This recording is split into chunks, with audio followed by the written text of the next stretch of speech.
যে জিলহজের 10 দিন, প্রথম যে 10 দিন রয়েছে, আল্লাহ রাব্বুল আলামিন এই 10 দিনকে এত পছন্দ করেন।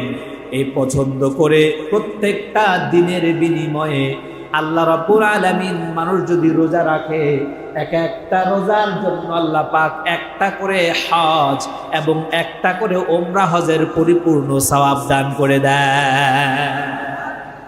একটা পূর্ণ হজ, আরেকটি ওমরা হজ। আল্লাহ রাসূল হাদিসের শেষে 3 বার বলেছেন তাম্মাতান তাম্মাতান তাম্মাতান, অবশ্যই সে পরিপূর্ণ হজের সওয়াব পাবে, অবশ্যই পরিপূর্ণ হজের সওয়াব পাবে, অবশ্যই পরিপূর্ণ হজের সওয়াব পাবে। সুবহানাল্লাহ বলে রাসূলুল্লাহ এভাবে 3 বার উচ্চারণ করে বলেছেন। সুতরাং এখানে কারো কোনো সন্দেহ আছে? জোরে বলেন, সন্দেহ আছে? তাহলে এই শেষ 10 দিন আমরা রোজা রাখতে রাজি আছি না নাই? 10 তারিখে তো রোজা রাখা নিষেধ, যদি ঈদের দিন, সেদিন রোজা রাখা হারাম, সেদিন রোজা রাখা যাবে না। 1 থেকে 9 জিলহজ পর্যন্ত আমরা কে কে রোজা রাখবো একটু হাত তুলে দেখাই, একটু চেষ্টা করি না? নিয়ত করলে সওয়াব হবে, যদি নাও পারেন সওয়াব হবে, আলহামদুলিল্লাহ বলেন। যদি নিয়ত করেন, যদি নাও রোজা রাখতে পারেন, পরিপূর্ণ সওয়াব আপনি পেয়ে যাবেন ইনশাআল্লাহ বলেন। চেষ্টা করবো আমরা, আল্লাহ যেন কবুল করেন। আরো জোরে বলছি আমিন। আল্লাহর নবী বলেন, এই জিলহজের 10 দিনকে আল্লাহ রাব্বুল আলামিন এতটাই ভালোবাসেন,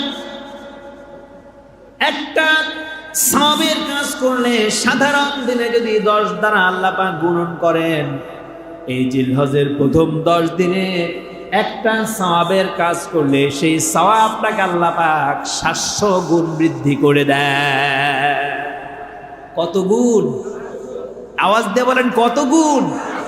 700 গুণ পর্যন্ত আল্লাহ পাক বৃদ্ধি করে দেন। আমার নবী মুহাম্মদুর রাসূলুল্লাহ সাল্লাল্লাহু আলাইহি ওয়াসাল্লাম বলেছেন, কেউ যদি এই 9 দিন রোজা রাখে, 1 থেকে 9 পর্যন্ত যদি রোজা রাখে, আল্লাহ রাব্বুল আলামিন 1000 দিন রোজা রাখার সওয়াব তার আমলনামায় দান করে দিবে। আরো জোরে বলেন সুবহানাল্লাহ। কত হাজার দিন? 1000 দিনে, তাহলে 3 বছরের বেশি। সুবহানাল্লাহ বলেন। একাধারে কেউ যদি 3 বছরের বেশি রোজা রাখে, যে সওয়াব হয়, এই 10 দিন রোজা রাখলে, 9 দিন রোজা রাখলে আল্লাহ পাক তার চাইতে আরো বেশি ফায়দা দান করে দিবেন। আমরা ব্যবসায় লাভ খুঁজি, ব্যবসার লাভ বুঝি এর জন্য, ঠিক কিনা বলেন? আমলের লাভ খুঁজি না, আমল করতে চাই না, কেননা আমরা আমলের লাভ বুঝি না, ঠিক কিনা বলেন?